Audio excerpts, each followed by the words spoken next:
press the bell icon on the YouTube app and never miss an join किया है आपके जाने पहचाने सुमित जैन साहब ने। बहुत शुक्रिया सर। निहाओ जी, thank you so much sir. सबसे पहले तो ये बताइए कि एक तरफ तो खैर वो हम सब आजकल एक ही बात कर रहे हैं और वो है जाहिर है कि फलस्तीन और या हमास और इजराइल समझ लीजिए कि उसकी बात हो रही है। अब तो खैर इतनी मैं किसी से आज ही कह रही थी, इतनी वीडियोस आ चुकी हैं या इतने टीवी शोज हो चुके हैं कि अब कोई बात शायद ही रह गई हो जो हमने डिस्कस ना की हो। लेकिन एक चीज जो डिस्कस नहीं हो रही वो है कि इसका हल क्या है। अगर अभी कुछ टाइम के बाद इस जंग को रोक भी दिया गया, कहीं ना कहीं से जाहिर है कहा जाएगा किसी दूसरी कंट्री की तरफ से प्रेशर आएगा, लेकिन इस बात की क्या गारंटी है कि फिर भी शुरू हो जाएंगे। बहुत टाइम से ही हम देख रहे हैं। सॉल्यूशन पे बात करते हैं सर आज। क्या सॉल्यूशन है इसका और क्या पीएम मोदी कोई रोल प्ले कर सकते हैं? जैसे उन्होंने पहले कहा था यूक्रेन और रशिया के लिए, खैर उसमें इतना कुछ हो नहीं पाया था, लेकिन क्या इधर कुछ पॉसिबिलिटीज हैं?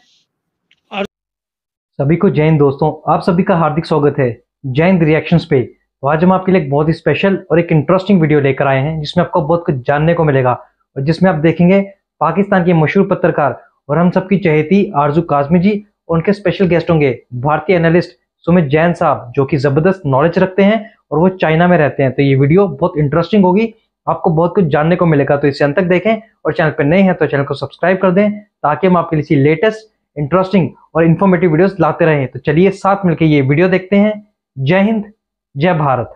जी, पहली बात यह कि जो मोदी जी ने पहले इंटरवीन करने की बात करी थी रशिया और यूक्रेन के बीच में, क्योंकि वो दो अलग कंट्रीज थे, वहां पे बातचीत होने में बड़ा आसान था।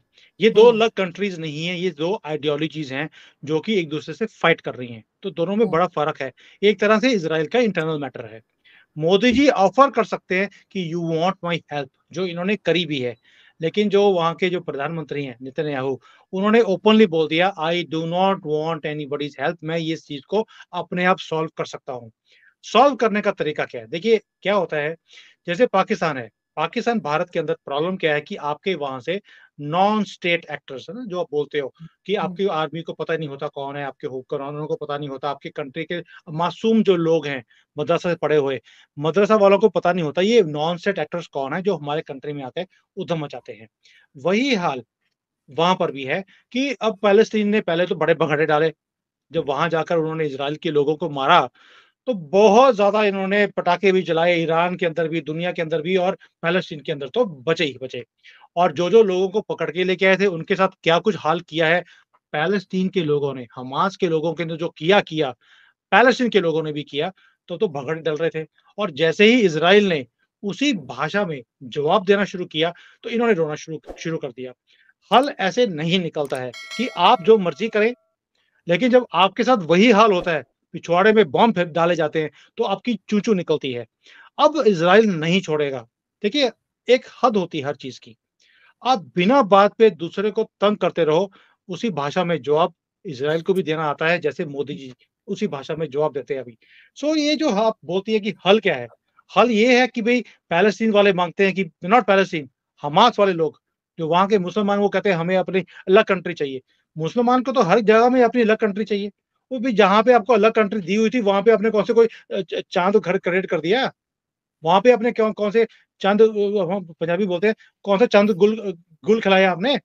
वहाँ पे तो आप एक दूसरे के गले काट रहे हो। अब आपको दोबारा से एक और कंट्री चाहिए, पैलेस्टीन, वो मिल जाएगा। क्या ये हाल है उसका?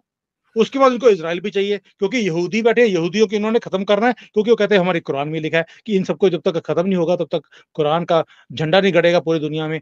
तो जब जो खत्म हो जाएंगे फिर आप क्रिश्चियंस के पीछे लग जाओगे। फिर जौन सी क्रिश्चियन कंट्रीज हैं उसमें क्रिश्चियंस को मारना है। हिंदू तो आपके टारगेट में शुरू से रहे हैं, क्योंकि एक हिंदू ही है जिसने गले कटवाए लेकिन अपनी कंट्री को नहीं छोड़ा। तो ये जो पागलपन है, आप कहते हैं सोल्यूशन क्या है? सोल्यूशन एक ही है कि जहां से ये पागलपन शुरू होता है उसको पहले खत्म करना पड़ेगा। वो है मदरसा, मैड रस। मदरसा का मतलब है पागलपन का रस, जहाँ लेकिन पिलाया जाता है। बस, सर और कोई सोल्यूशन नहीं फलस्तीन हो या सकता। हमास को भी आप ये समझ रहे हैं कि ये भी कोई मदरसे से निकल कर आए? आरजू जी, कोई इंसान अच्छे स्कूल से पढ़कर ऐसी हरकतें नहीं कर सकता कि वहां जाकर आप बच्चों के गले काट दें और उनके सिर को दिखाएं ऐसा ट्रॉफी कि ये मेरी ट्रॉफी है। ये इंसान का काम नहीं है, ये जानवर का काम है। और ये जानवर कहाँ से पैदा होते हैं ये आपको भी मालूम है। आपका देश भरा हुआ है, आपके प्रधानमंत्री एक्स इमरान खान की खुद की स्टेटमेंट है कि हमारे देश में 30 से 40 हजार दहशतगर्द यहाँ रहते हैं। 30-40 हजार दहशतगर्द कहाँ से पैदा हुए? क्या आपको लगता है ये प्राइवेट स्कूल में, आप भी प्राइवेट स्कूल में पढ़ी हुई हैं, क्या वहां पर ये चीजें सिखाई जाती हैं या मदरसा भी सिखाई जाती हैं? यहाँ पर किताब में 450 बार लिखा गया है कि जिहाद कैसे करना है। जब आप वो चीजें पढ़ोगे दिन रात, बचपन से लेके बड़े होने तक, तो वो पागलपन आपके अंदर जाएगा ही जाएगा। उसके बाद ही आप ये ऐसे हैवानियत वाला काम आप कर सकते हैं कि वहां जाकर आपने औरतों के साथ जो खारत की है, जो वहां पे एब्डक्शन करी है, उसके बाद आप बोलती हैं कि ये हमारी प्रॉपर्टी है। ये सारे जो लोग आप बच्चों को और औरतों को पकड़ के लेके आए हो, उसको प्रॉपर्टी बोल रहे हो। कहाँ से आती हैं चीज़ें? क्या आपने अपने स्कूल में ये चीज़ें पढ़ी हैं कभी? नहीं हो सकता। ये मदरसा में जो चीज़ें पढ़ाई जाती हैं, उसी में ये फैनाटिज़्म आ रहा है एंड तभी ये चीज़ें डीप रूटेड हैं उनकी सोल के अंदर। इसको जब तक आप खत्म नहीं करेंगे, ये पागलपन पूरी दुनिया से खत्म नहीं हो सकता। ये इश्यू ही नहीं है हमास वर्सेस इज़राइल का। It is issue of mad रस जो पिलाया गया है कि सारी दुनिया से हमने नॉन मुसलमान को खत्म करना है। भई मैंने पाकिस्तान के बड़े न्यूज़ चैनल्स देखे हैं, जो बोलते हैं कि ये टू नेशन थ्योरी होनी चाहिए और टू नेशन थ्योरी तो आपने भी करी थी। आप कौन-सा कुछ चैन से बैठे हो वहाँ पर? पाकिस्तान वाले भी कौन-सा चैन से बैठे हैं? टू नेशन थ्योरी के बाद भी आपको चैन नहीं है। अभी भी आपको भारत के अंदर इस्लाम जो है वो झंडा गाड़ना उसका। क्यों? आपने जो वहाँ पे किया था, वहाँ पे कौन-सा कुछ क्या कर लिया आपने? आटे की लाइन में लगे हैं पूरी कंट्री की कंट्री। तो ये पागलपन मैं बार-बार बोल रहा हूँ, ये पागलपन तभी खत्म होगा जब आप इसके सोर्स को खत्म करेंगे और इज़राइल उस मुकाम पर पहुँच गया है, उनकी यूनिवर्सिटीज़, उनके जो वहाँ पे मस्जिदें हैं, जहाँ पर इन चीज़ों को प्रमोट किया जाता है, वो एक-एक करके सबको खत्म कर रहे हैं ताकि बेस ही खत्म हो जाए और कोई हल नहीं है इसका। सर बाकी जितनी दुनिया है, बाकी जितनी कंट्रीज हैं, उन पे आप क्या समझते हैं कि इस वॉर का या इस जो कॉन्फ्लिक्ट चल रहा है, जो झगड़ा चल रहा है, उसके क्या इफेक्ट्स आ सकते हैं या क्या देखिए साइड आज इफेक्ट्स आ सकते हैं? क्योंकि पहले ही हम लोग भुगत रहे हैं रशिया और यूक्रेन को। हुँ। देखिए Arzoo ji as far as economic is concerned, economic इसके ऊपर कोई इफ़ेक्ट आने वाला नहीं है। ना तो इज़राइल कोई तेल निकालता है, ना कोई वो ये हमास वाले, क्योंकि पैलेस्टाइन नाम की कोई कंट्री है नहीं, हमास है। तो हमास वाले जो लोग हैं, वो भी कुछ पैदा करते नहीं हैं सिवाय उग्रवादियों के। तो फ़र्क नहीं पड़ता on a economic point of view, but इसका फ़र्क पड़ेगा मुस्लिम वर्ल्ड को। अब देखिए आज मैं जिस कम्युनिटी में यहाँ रहता हूँ, वहाँ पर वो एक मुसलमान आदमी, लगता था मुझे पाकिस्तानी या कोई मिडल ईस्ट का आदमी था, ही केम कि उसको घर चाहिए था यहाँ पर किराए के ऊपर, कम्युनिटी ने नहीं दिया उसको। And I was standing there, मैं नीचे गया हूँ तो देखा उसने उसने मेरी तरफ आने की कोशिश करी, मैं पीछे हट, यार बदबू आ रही इधर से। मैं नहीं गया उसको मैंने मुँह भी लगाया नहीं अपनी तरफ और लोगों ने उसको मकान नहीं लेने दिया और वो धक्के खा रहा है पिछले 4-5 दिन से, उसको मकान नहीं मिल रहा। ये चीज़ आप पूरे दुनिया में देखेंगे, क्योंकि दुनिया अब देखेगी इनको एज़ अ उग्रवादी। हमने पंजाब में रहकर जब खालिस्तान की मूवमेंट बहुत ज़्यादा तेज़ थी, हमने तब भी देखा था कि कुछ लोग थे, जो खालिस्तान मूवमेंट के साथ थे। लेकिन जब वो कोई सिख भाई हमारा पूरे हिंदुस्तान में या दुनिया में जाता था, लोग देख कहते थे यार ये खालिस्तानी है, इसकी इसकी पग को ढूँढो या इसकी जेब में कहीं न कहीं से गन निकलेगी। तो ये ऐसा ही होता है। अभी जो कुछ हमास ने किया है, जिस दरिंदगी के साथ उन्होंने काम किया है, आप देखेंगे पूरी दुनिया के अंदर लोग मुसलमान को शक की नज़र से देखेंगे कि ये वही लोग हैं जिन्होंने वहाँ पर ये कुछ किया है। और भला हो ये तो ट्विटर का, कि ट्विटर अब राइट विंग वालों के पास है। अब जो कुछ हमास वाले कर रहे हैं वो दिखाया जाता है। पहले क्या था कि लेफ्ट विंग के पास था, जितनी भी ऐसी वीडियोस होती थी जो अगेंस्ट हमास या पैलेस्टीन वालों के पास जाती थी, उसको डिलीट कर देते थे वो, और जो इज़राइल ने जो कुछ किया उसे प्रमोट किया जाता था कि इज़राइल कितना घटिया कंट्री है। अभी दुनिया ने देखा हमास की पिक्चर्स को, क्योंकि ट्विटर ने उसको डिलीट नहीं किया और इसीलिए जो मेन स्ट्रीम मीडियाज़ है वर्ल्ड के, वो इज़राइल के खिलाफ नहीं बोल पा रहे, बिकॉज़ एविडेंस है आपके सामने, जो ट्विटर ने भी रोका मगर नहीं है। लेकिन सर अगर बात करें हम आपके ससुराल की, यानी कि चाइना की, सर चाइना तो इस वक्त फलस्तीन के साथ खड़ा है। उनका कहना है कि हम फलस्तीन के साथ हैं। देखिए as far as China is concerned, China की मजबूरी है 2 रीज़न्स के कारण। मैंने आज भी एक पाकिस्तान की शो किया था, आई एक्सप्लेन्ड देम कि इनकी जो दुश्मनी है इज़राइल के साथ वो इसलिए है क्योंकि एक चाइनीज़ है जो 2006 में लेबनान के अंदर एज़ अ पीस का काम करने गया था, वो वहाँ पर मारा गया था क्योंकि इज़राइल ने वहाँ पर बमबार्डिंग करी जो उनका बॉर्डर का एरिया है लेबनान का, वहां पर चाइनीज मारा गया। तो उसको इन्होंने बहुत प्रमोट किया यहाँ पर चाइनीज, क्योंकि चाइनीज भी ऐसे ही हैं जैसे अमेरिकन भी। अगर एक भी अमेरिकन कहीं मरता है तो पूरे कंट्री में फ्लैश होता है कि हमारे इस बंदे को इस कंट्री ने मारा है। चाइनीज के अंदर भी वो चीज है, नेशनलिज्म की जो चीज है, इसलिए चाइनीज को लगता है कि भाई हमारे बंदे को आपने मारा। जबकि एक सिंपल बॉम्ब था, जो एक उग्रवादी का एरिया है जहां पर उग्रवादी थे, इन्होंने जाके बोmbardment करिए। बॉम्ब तो देखता नहीं है, भी चाइनीज है तो उसको छोड़ दो, बाकी उग्रवादियों को मारो। जो भी था उसमें आके मारा गया, लेकिन इनके अंदर वो चीज है।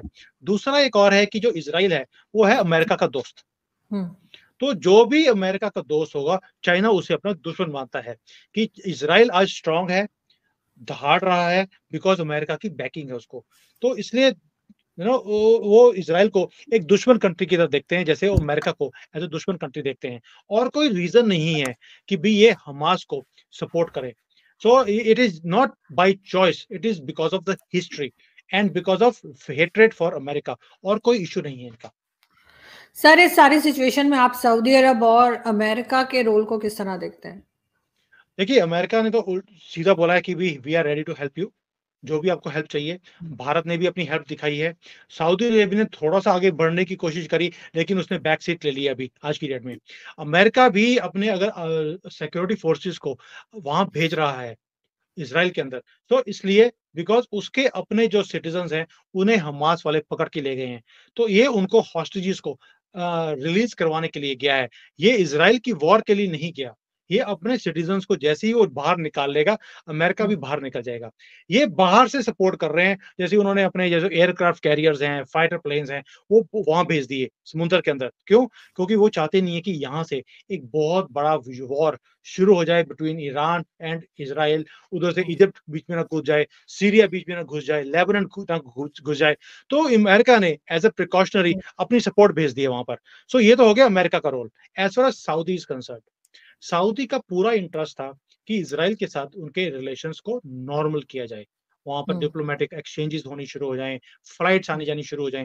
हो भी गई थी, लेकिन पंगा क्या हुआ है, जो ये एक कॉरिडोर बनाने की बात करी भारत से लेकर यूरोप तक, ये एक ही कंट्री है जिसके रास्ते को ये रोकती थी। और वो नहीं चाहते कि ये काम कभी भी हो कि सऊदी और इजराइल ये दो कंट्रीज इकट्ठी हो जाए। ना ईरान चाहेगा, ना ना सीरिया चाहेगा, ना तुर्की चाहेगा, ना पाकिस्तान चाहेगा, ना ही चाइना चाहेगा। तो ये कुछ होना ही था वहां पर कि भाई जो दूसरे के कंधे पर, जो हमास के लोग हैं उनके कंधे पर रखकर बंदूक चलाई गई है, ताकि कहीं ये कॉरिडोर ना बन जाए। तो ये सभी कंट्रीज का यही रोल है इसमें कि अगर ये बन गया तो किसी की पेट पे लात लगनी थी, और इसलिए इसको रोका गया है। दोस्तों, आशा करता हूं कि वीडियो को अपने अंत तक देखा होगा और ये पूरा डिस्कशन आपको बहुत पसंद आया होगा। अगर ये वीडियो आपको अच्छी लगी है तो इसे लाइक और शेयर जरूर कर दें, और अपने विचार हमें कमेंट सेक्शन में लिखकर जरूर बताएं। और एक बार फिर चैनल पर नए हैं तो चैनल को सब्सक्राइब कर दें, ताकि हम आपके लिए ऐसी लेटेस्ट, इंटरेस्टिंग और इन्फॉर्मेटिव वीडियोस लाते रहें। तो चलिए फिर मिलेंगे ऐसी किसी मजेदार वीडियो में। तब तक अपना ध्यान रखिए। जय हिंद, जय भारत।